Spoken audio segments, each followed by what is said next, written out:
How's it going, guys? Welcome to the FM Dugout for episode 2 of our British Steel Challenge here at Stirling Albion in the Scottish Ladbrokes League 2. So today we take on Forfar away from home, as anticipated from the last episode. Forfar have nearly had a 100% record. They actually lost to Annan last week, who we of course lost to in the first episode in the opening game of the season, 2-1 away from home. So things are still kind of in the mix here. We've got a chance to pull back against Forfar to maybe be 1 point behind them.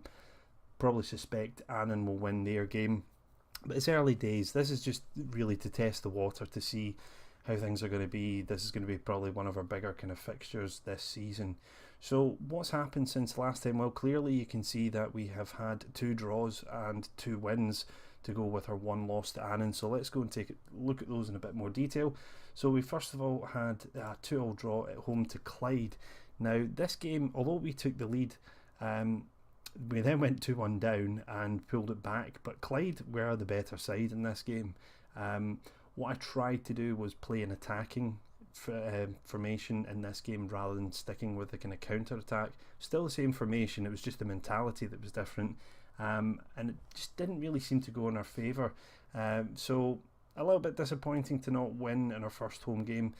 We then had a Challenge Cup second round game against Peterhead from the division above, and this was a fantastic performance. I say we did actually deserve to win this game by the margin that we did. An excellent performance. Callum Morrison has now established himself as our right winger as opposed to Jamie McCluskey. He came in and he did particularly well. Jordan Gibson getting an assist, Stuart McComb and Aaron Duke getting the other goals. So not a bad game at all, progressing into the third round.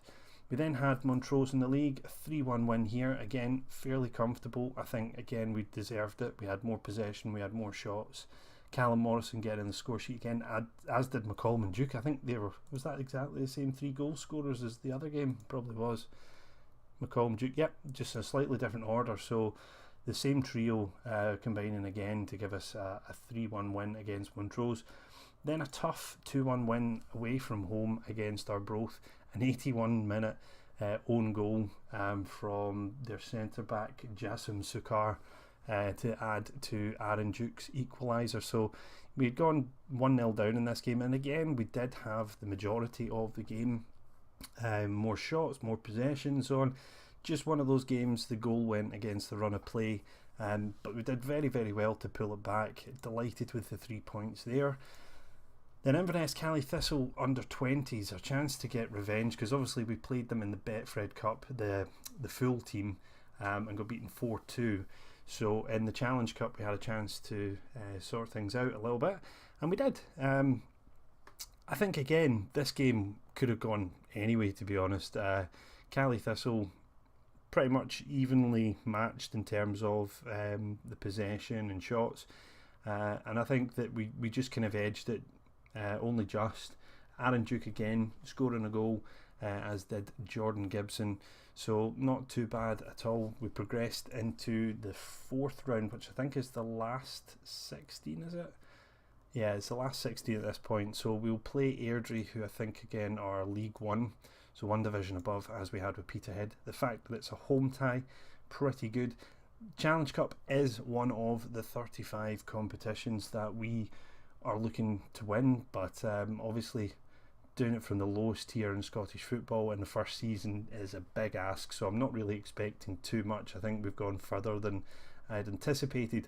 But off the back of that good win, we then played Edinburgh City, who were recently promoted from the Scottish Lowland League at the expense of East Stirlingshire, and I was gutted at this. As you can see from the stats, we were pretty much all over them. Although Edinburgh City did have a number of attempts at goal, we really should have put this one to bed, and we just weren't firing up front. You can see Aaron Duke, 6.7 from him, just not firing. Callum Morrison, 6.4. Oh yeah, I completely forgot. Transfer deadline passed and we brought in Kieran Miller on loan from Stenhousemuir. Did try to sign him as a backup, but was unable to agree wages, so then went in for the loan Couldn't afford to pay the wages, so I had to pay an extra £80 a month if we played him or if we didn't play him, and it seemed to work out okay in the end. We managed to get him, and he's done not particularly amazingly, it must be said, the kind of mid-60s, but he really is there as a kind of backup player to Sean Dixon and Brian Hodge. So yeah, this game I was disappointed because I felt we should have won that, and had we won it we would have been sitting in 10 points at the moment and looking at today as a chance to kind of leapfrog Forfar and possibly go beyond Annan as well. Not too much else going on in the club at the moment. Finances are just kind of ticking along as you'd expect. Obviously the further we can get in the cup competitions the better that will be, so we'll just see how that progresses over the course of the season. But without any further ado, let's get on with today's match. So it looks as though Forfar are going to play a 4-1-3-2 against us, which could potentially nullify Gibson. So what we might have to do is shift things around the game, maybe go to 3 central midfielders. One of the other things I have actually done is put Gibson into the kind of asymmetrical striker role, which did seem to help a little bit. But yeah, I think we'll try it with our tried and tested formation. We'll stick with the counter. It's away from home against one of the bigger teams in the league. Just looking at Sean Dixon, I think I'm going to put him back in for today's game, just marginally better than Kieran Miller in that position. But yeah, I think we are good to go. I suppose the only thing to kind of call out is Ross McGeechee. I suppose he would be the first choice right back. He was complaining because he wasn't getting a goal, but David Verlaque or Verlaque, if you want to be a bit more continental, seems to be playing better, so we're going to stick with him. Our new signing Craig Murray has come back from injury and he's available for 45 minutes, but I really don't want to kind of introduce him into this kind of game. It's too important to really risk anyone who's not match fit, I suppose, unless we have to. So let's get into the match and see whether or not we can take Forfar and dispatch of them with relative ease. Hopefully we will. I should have sorted out the microphone level this time versus the kind of match sounds. Hopefully, let me know if it's not the case. I will listen back to it myself, but obviously you guys are the better judge in that. Sticking with our usual tactics here in terms of opposition instructions. Apparently we're the underdog today, so let's say nobody expects anything, get them into a relaxed mood and then build up the positivity again, try to motivate them. This looks like a cracking team talk. Everyone apart from the goalkeeper, so that's pretty good going. Alright, let's see, maybe put replays on today so we can get a nice behind goal view when the goals fly in, if it does. I'm probably cursed it now, it'll be a 0-0 draw. But here we go. I don't know what to expect from today's game. I actually do believe we might get a draw out of this. Maybe sneak a win potentially. But we need our wide men, Morrison and McCollum, to play well today. Certainly the first 20 minutes going as expected, possession fairly even. Forfar haven't really managed to get in behind us, but they could here. Nope, it's cut out. Verlaque to Hodge. Should look to spread this out to the left if possible. Gibson over the top, lovely ball to Morrison, charging to the byline, tries to get into Duke. Gibson smashes it home. What a finish from the on loan player there. 4th goal of the season for him now, which is a pretty good return for a player in the number 10 role. Let's have a look at it from behind the goal here and just see how good a shot this was. One touch to control and smack into the top corner. Absolutely stunning finish from the youngster there. So this is a great start, must be said. And playing this way, we're sitting back behind the ball, inviting the other team onto us and hopefully breaking away and doing the damage. Hodge with the corner there, headed away. Sorry you can't see it because of my match stats information, but that's how I keep track of how things are going in the game. Obviously, it doesn't look great from your perspective, but I do need to manage. That is the whole purpose of the game. Verlac again cutting the ball out there. Hodge trying to find McCollum, does well to get in ahead of the midfielder. Gibson now coming forward, cuts back to Dixon. The two central midfielders in the ball winning midfielder role really seem to help in giving that kind of outlet there. Hodge now 25 yards from goal, into Gibson, back to Dixon, just recycling possession here, looking for the chance. Morrison in the box, hits the post, and it comes back out and he can't get the rebound. But this is really encouraging stuff here, against a team who were unbeaten, 100% record until last week. This is not a bad effort at all. A little bit disappointed in Aaron Duke's performance in the first half. He's maybe just a little bit isolated there up front, with a 6.5. This is where we have to watch out. Off the crossbar. I don't know whether it's myself or just the game in general, but I always seem to have trouble defending corners and never really seem to have a good grasp of it. Could be the players that I have in the team maybe just aren't good enough compared to the attackers in the other team. But half time here, I think we just have to see more of the same, to be honest. Seems to have gone down fairly well.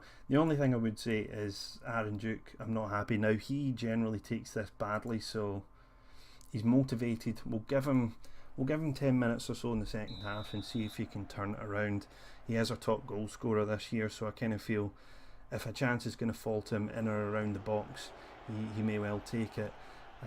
Not a great start here to the second half, giving away the ball like that. Verlac again, I mean, this is why he's in the team ahead of McGeechee at the moment. Duke finds the ball at his feet here. Can he finish? He does. What a fantastic goal that was. Great time as well. Start of the second half. Absolutely brilliant. Could not ask for a better start. And let's take a look at that in the replay, because it looked like quite an impressive finish from where we could see it the first time round. Latching onto the ball over the top. Nice composed finish. Goalkeeper possibly could have done a little bit better there, I guess, but slammed it home into the corner, and yeah, that's a good finish. 2-0 now, looking pretty comfortable. Surprised Forfar haven't changed the formation as we get another ball over the top. Duke with the back heel. Gibson with a goal. Wow, speechless. I really did not expect to see this. We are bossing the game in stats as well now. The players are on a high. The ball over the top by McMillan. The lovely back heel from Duke there. Well, actually, I don't know. Did the defender get a touch in that, or was it Duke's back heel? We'll say it's a back heel. And Gibson with a simple finish for his second of the game. He must be confident for a hat-trick, I think, today. Yeah, there's not really much to change around here. I kind of don't want to upset the momentum. But as I say, I'm surprised Forfar haven't changed the formation. Peters gets through and he scuffs it wide. Slices it. A 4-1-3-2 is a pretty defensive formation, I think, to be playing at home. And they're not changing it. I think they're happy enough with the 3-0, to be honest. Alright, 70 minutes approaching. I think we'll probably look to make some changes just to freshen things up. Callum Morrison's morale's not that great today, so let's try Eddie Ferns today. He's done fairly well when he's had a chance, and I think that's probably it. I mean, yeah, as I say, I don't want to upset things too much. I'm not the sort of person who likes to make a change for the sake of making a change, unless it's a friendly, of course, in which case I'll just change the entire team at about 60 minutes. Can we get another chance here? 4-0 would really put down a kind of marker for where we want to be in this season. Petrie now, byline, cuts it back. Duke wasn't there. Perhaps if he'd been the poacher role, he might have been a little bit more advanced. Duke now into the box. Lovely goal there. Honestly, this is the best I have seen the team perform to date, and coming off the back of a 1-1 draw with Edinburgh City is it's surprising to say the least. Lovely turn from Duke, and then just a little dink into the same corner as his first goal. So now we've got Gibson and Duke both in 2 goals. Who's going to get the hat-trick? Is anyone going to get it? I think what's safe though is the result here. It's got to be 4-0 now, so I might look at possibly resting. Brian Hodges had a pretty good game there in central midfield. Who else could we replace at the moment? Maybe just go with that. Jordan Gibson at 68%. Perhaps we could bring on Jamie McCluskey. Maybe not happy at being brought off, but he should get a standing ovation for that. 9.6, 2 goals, 2 assists. Can't ask for much more than that. It's disappointing he's not actually a permanent signing. I think he's exactly the sort of player we should be looking to sign at clubs like this and try and kind of develop them. But yeah, this has been quite a game. Forfar just really haven't offered a lot at all. Less possession, and really, apart from that one chance that they got through on goal and sliced it, no really. Well, actually, I've forgotten about the corner in the first half that hit the crossbar. That was a bit of a scare. Well, for a team that were considered to be underdogs, I think that was an absolutely brilliant performance. I suppose the only thing now is it probably leaves a question mark as to what my next game is going to be. If Forfar were beaten like that away from home, probably won't do the Challenge Cup. If we get through there, that'll get to the sort of quarter-final stage, so I might do that. Scottish Cup second round, probably won't bother with that yet. Just having a look. Possibly the reverse game against Annan might be the one to look for in December, and by that point we should have a pretty clear indicator of where we're going to be in the league. So it looks as though Annan managed to pick up a draw, so now we're 2 points off the top. Looking pretty good so far. Got to be pleased with that. In terms of goals and average ratings in the league, you can see our guys are doing the business. Really pleased with that so far. Yeah, so guys, that's a pretty clear indicator that we are a team that are in the mix for this title. So it's all looking good at the moment. Hopefully you guys have enjoyed it. If you have, please leave a like and a comment. It really helps me out. And until the next time, guys, I'll see you when I see you.